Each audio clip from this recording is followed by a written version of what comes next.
ఏంటి సుల్తాన్ పట్టించుకోకుండా వెళ్తుంది? తను గమనించినట్లేదు, ఏదో పనిలో ఉందిగా. ఇప్పుడు హ్యాపీగా వాటేసుకుంటుంది చూడు. అన్న కూర ఏమంటారా? వద్దమ్మా. XYZ.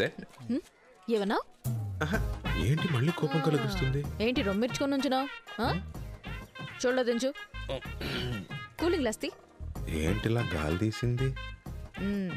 ఓ ఏమండి, ఎంతమందిని మీకోసం కొట్టాను. XYZ చెప్పకపోయినా పర్లేదు, అట్లీస్ట్ ఒక థ్యాంక్స్ అయినా. అందుకేగా కోడి కూర పెడుతోంది. మెక్కి దొప్పే. పోవే. ఏమన్నా? పోతాను మెక్కుతానన్నా. 100 మందిని మేనేజ్ చేస్తున్నాను, ఇది చూపులతోనే చంపేస్తుంది. గుడ్ల గుబ్బ. సుల్తాన్ ఫోన్. హలో బాబు, నేను లాయర్ని మాట్లాడుతున్నా. సార్ చెప్పండి సార్. న్యూస్ చూసావా? ఇక్కడ అందరినీ కుక్కల్ని కాల్చినట్టు కాల్చి పారేస్తున్నారు. ఒకటే రక్తపాతం. ఈ సంఘటన మీద కమిషనర్ ఇలా స్పందించారు. This encounter was not a planned action, just self defense. Anyways, Vizag should be crime free. ఇది కేవలం ఆరంభం. ఆపరేషన్ పూర్తయినట్టుకి వైజాగ్లో రౌడీజం అనే మాటే ఉండదు. ఎట్టి పరిస్థితుల్లో వాళ్ళు ఇక్కడికి రాకుండా జాగ్రత్త పడు. కేర్ఫుల్ బాబు. సరే సార్.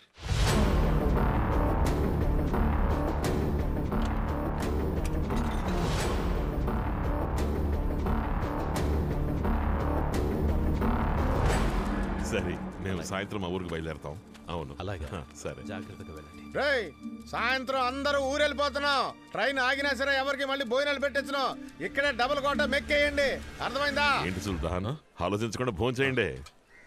ఇదిగో బాబు గురించి పట్టించు. ఏమయ్యా, మీరంతా ఒకటే కుటుంబం ఒకటిగా? నిజమా?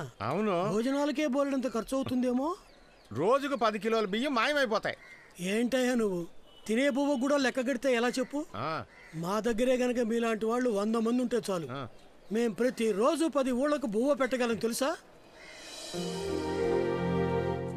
ఎలా పెట్టగలరు? వీళ్ళందరినీ ఏకోజామనే పొలంలోకి దింపి ఒక పక్కనేమో 10 ఎకరాల్లో వంకాయ, బెండకాయ, టమాటా కూరగాయల్ని, ఇంకో పక్కన అరటి తోటని, వీటితో పాటు మిగిలిన భూమిలో వరిని పండిస్తే దిమ్మ తిరిగిపోతుంది.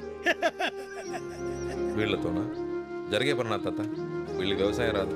అరే ఏంటి బాబు అలా అంటావు? సాఫ్ట్వేర్ కుర్రోళ్లే వ్యవసాయం చేయగలేంది, వీళ్ళు చేయలేరా? మీ తాత ముత్తాతలు వ్యవసాయం చేయలేదా ఏంటి? వ్యవసాయం మీ రక్తంలోనే ఉంది బాబు. విత్తనాలు ఎవరు జల్లినా మొలకెత్తుతాయి. హలో హలో హలో, మన ఊరి సమస్య గురించి మాట్లాడడానికి వైజాగ్ వెళ్ళి వీళ్ళ నాన్నగారిని కలిసినప్పుడు మేము రైతులం అని చెప్పగానే ఒక్క పైసా కూడా ఆశించలేదు. నాకు పిడికెడు ధాన్యం ఇవ్వడని చెప్పారంతే. అది ఆయన గొప్పతనం. మనం రైతులం, పిడికెడు ధాన్యం ఏంటి, పండే పంటలో ప్రతి సంవత్సరం సగభాగం ఇచ్చేద్దాం. ఏం బాబు, ఇప్పుడు నీకు సంతోషమేగా? మీరు ఈ రోజే వైజాగ్ వెళ్తున్నారని మీ వాళ్ళు చెప్పారు. వెళ్లే ముందు ఇంకేం కావాలన్నా అడిగి మరీ తీసుకెళ్ళొచ్చు. బస్సు ఇదే మంచి టైము, వెళ్ళి పిల్లలు అడిగేసి వెళ్ళు. పో. అడుగుతాడు.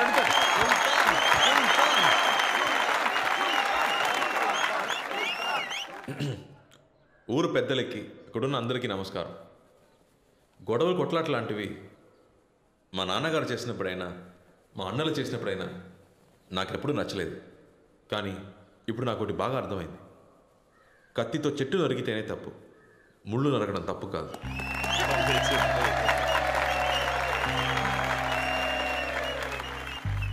కొన్నేళ్ల క్రితం విజ్ఞానం ఎదగాలి, వ్యవసాయం ఎదగాలని మాట్లాడేవాళ్ళం.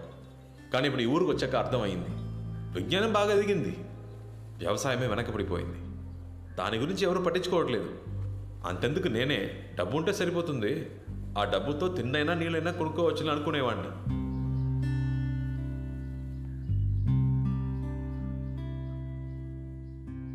కానీ ఇప్పుడు నా ఆలోచన అది కాదు. ఆ కొండ మీద ఎక్కి చూస్తే ఈ ఊరు పచ్చగా కలకల్లాడాలి.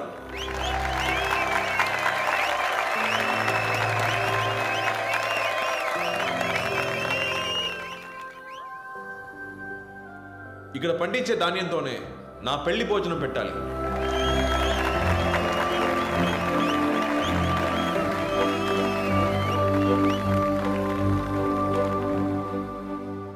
అది పండించేవాడిని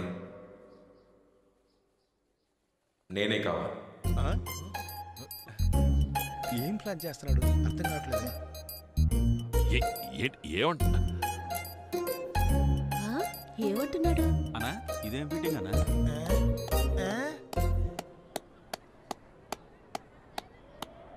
మీకు అర్థం కాలా? సరే మీకు అర్థమయ్యేలాగే చెప్తాను.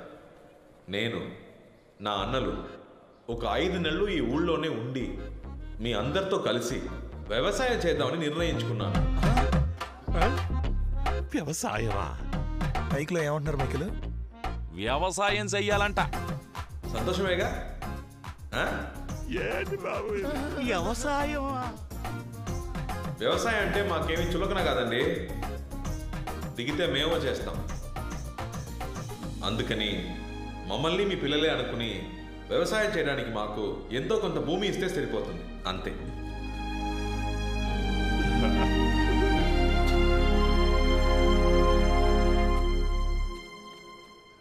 ఊళ్ళో ఆడవాళ్ళు ఉన్నారు, పైగా పెళ్లిడికి వచ్చిన పిల్లలున్నారు. ఈ రౌడీ విధంలో ఊళ్ళోనే ఉండనిస్తే మనం ఎలా ప్రశాంతంగా బతకగలం?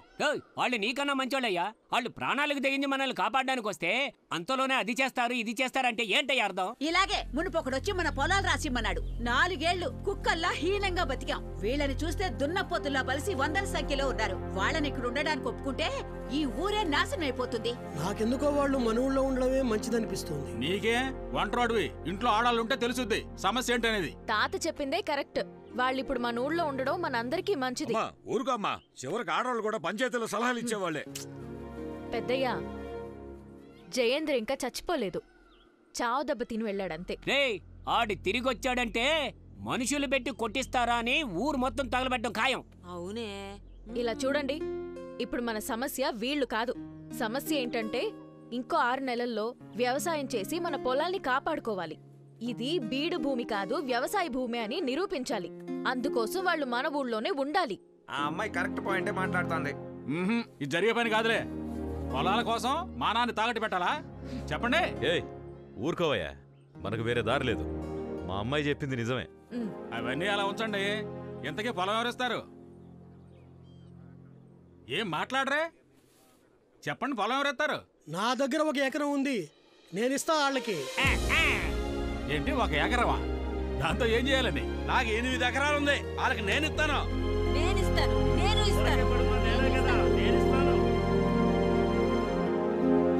ఇలా చూడు సుల్తాన్, కత్తెత్తి రక్తం చిందించమంటావా? చిందిస్తాం. చెమట చిందించి వ్యవసాయం చేయటం మనకు సెట్టే అవ్వదు.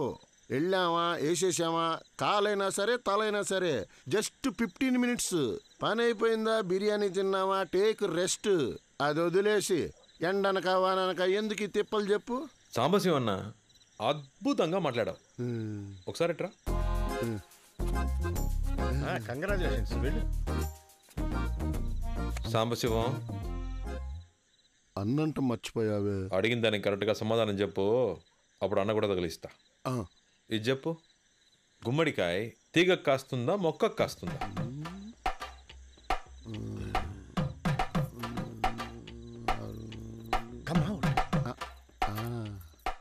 రెండిటికి కాయదు, చెట్టుకే కాస్తుంది. ఎలా చెప్పావు? సుల్తాన్, దొండకాయ, బెండకాయ, వంకాయ ఇవన్నీ చిన్నవి, తీగల మొక్కలు తట్టుకుంటాయి. కానీ గుమ్మడికాయ పెద్దది, తీగల మొక్కలు తట్టుకోలేవు, చెట్టుకే కాస్తుంది. బ్యూటిఫుల్. చెట్టుకి గుమ్మడికాయ. అవును సుల్తాన్, మనకి తెలియదు. అయితే రక్తం చిందిస్తారు గాని చెవట చిందించరు. తలలు తీసేయడం మీకు ఈజీ, వ్యవసాయం మీకు కష్టం. గుమ్మడికాయ దేనికి కాస్తుంది, ఎలా కాస్తుంది అది మాత్రం తెలియదు. ఇప్పుడు చెప్తున్నా, నేనే పని చెప్పినా చేస్తానని చెప్పారు కదా, ఇంకా మీ పని వ్యవసాయమే. లేదు మా వల్ల కాదు అనేవాళ్ళు మీలో మీకు అలవాటు ఉందిగా. ఓడిపోయిన వాడు గెలిచిన వాడి మాట వినాలని. రండి, వచ్చి నన్ను కొట్టి పడేయండి, ఆ తర్వాత మీ ఇష్టం. బాబు, వాళ్ళెలా మీతో గొడవ పడతా? తొందరపడ కాసి. రేపు పొద్దున 5కి షార్ప్గా అందరు రెడీగా ఉండాలి. మిడ్నైటా? అదే. పో పో పో పో పో.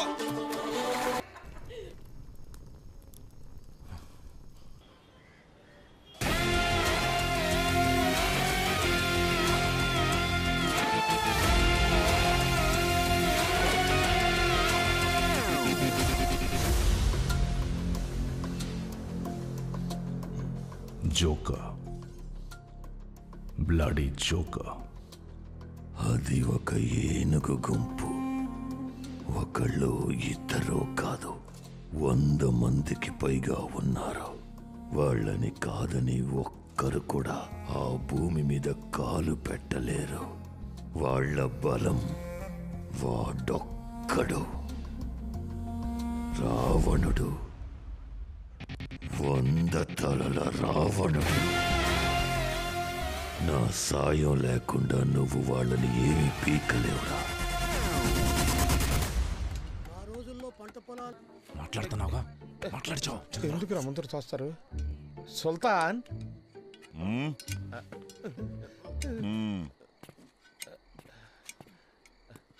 ఇక వ్యవసాయం వద్దులే బాసు, వైజాగ్ వెళ్ళిపోదాం. నేను కాదు, మనోళ్ళ మనసులో మాట. మనుషులనైతే వేసేయచ్చు కానీ పశువులు వేయగలమా? వైజాగ్లో అయితే షేర్ ఆటో నడుపుకొనైనా బతికేయచ్చు. ఇవన్నీ ఇక్కడికి రాకముందు ఆలోచించాలి. వచ్చి చేయాల్సిందంతా చేసాం. ఈ ఊరు సమస్య తీరే వరకు ఇక్కడే ఉండాలి. ఓ సంతేనా? 1 గంట టైం ఇవ్వు సుల్తాన్. ఈ ఊరిని ఇబ్బంది పెట్టి నా కొడుకుల తలాలు నరికి నీ కాళ్ళ ముందు ఉంచుతాం. మేము వెళ్ళి మోటా ముళ్ళే సర్దేసుకొచ్చా. అట్ట చూడ మాకయ్యా.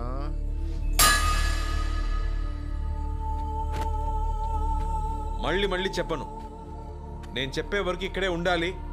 నేను చెప్పిందే చెయ్యాలి. లేదు మేము వెళ్తామనే వాళ్ళు ఇటు రండి, కొట్టుకొని మరీ తెలుసుకుందాం.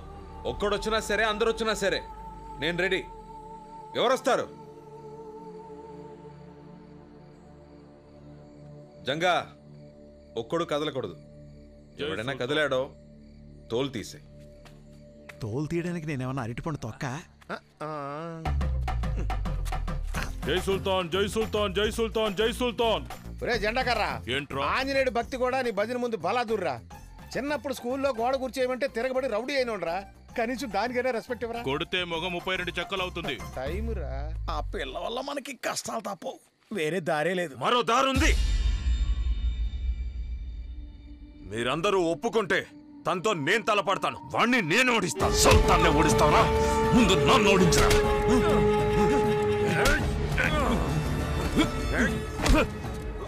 ఆపండ్రా, ఆపని చెప్తున్నాను కదా. ఎందుకు ఇలా గొడవ పడుతున్నారు?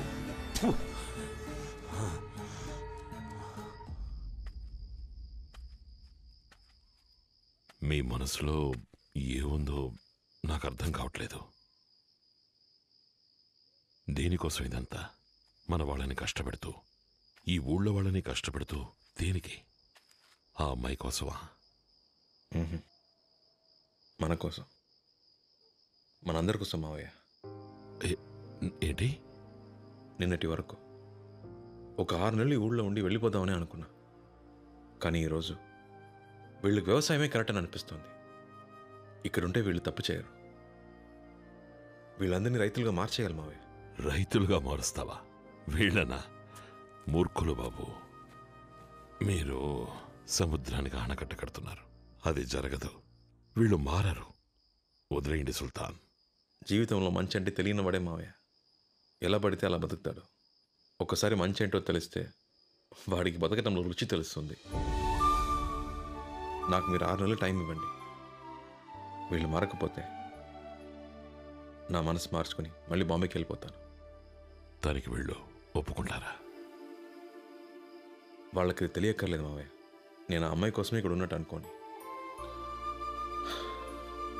ప్రాబ్లం అది కాదు మావయ్య.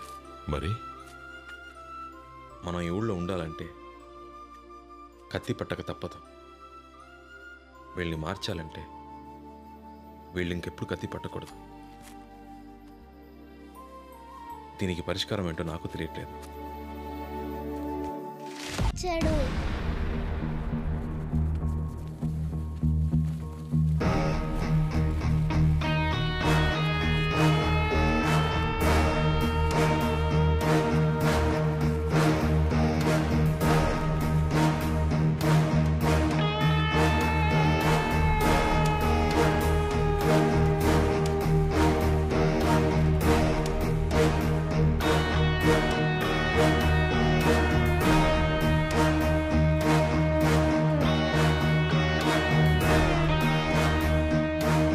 వావ్, రావణుడు 100 తలల రావణుడు జయేంద్ర చెప్పాడు.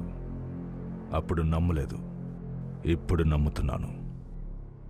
నేను రావణుడినే, కానీ నాకు ఒకటే తల. But that's okay. డబ్బులిస్తే 100 ఏంటి, 1000 తలలు కూడా మనకి మొలుస్తాయి. So money matters. ఈ ఊరు నీకు ఏమిచ్చుంటుంది, దానికన్నా నేనెక్కువ ఇస్తాను. ఈ సెకండ్ నుంచి నువ్వు, నీ రౌడీలు నా కింద పనిచేయాలి. ఈ మట్టిలో ఓ చిన్న మొలక కూడా రాకూడదు. వీళ్ళు రౌడీలు కాదు, నా అన్నలు. సరే, నీకు ఏం కావాలన్నా నేనిస్తాను. ఈ భూమి, ఆ కొండ నాకు కావాలి. నువ్వు నా కింద పనిచేయి.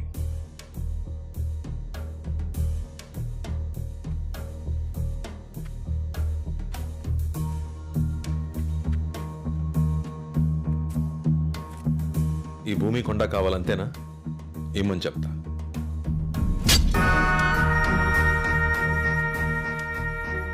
ఆరు అడుగులు సరిపోతుందా? బలం ఉంది కదా అని శత్రువుల్ని పెంచుకోకు. ఇక నీ అన్నల తలకాయలని అప్పుడప్పుడు లెక్క పెడుతూ ఉండు. నెక్స్ట్ టైం నేను ఇలా ఓపిగ్గా మాట్లాడు.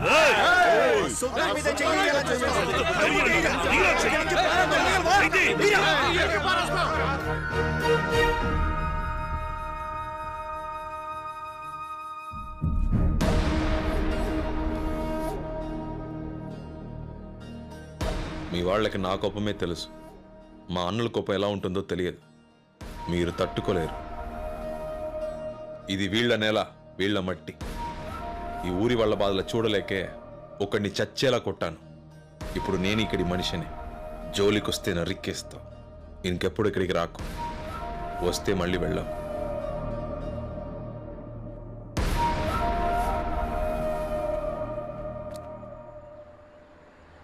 చాలా ఎక్కువ మాట్లాడాడు సార్. 100 మంది వాడు వెనకాలన్నారన్న ధైర్యంతో ముందు వాళ్ళని లేపేయాలి సార్.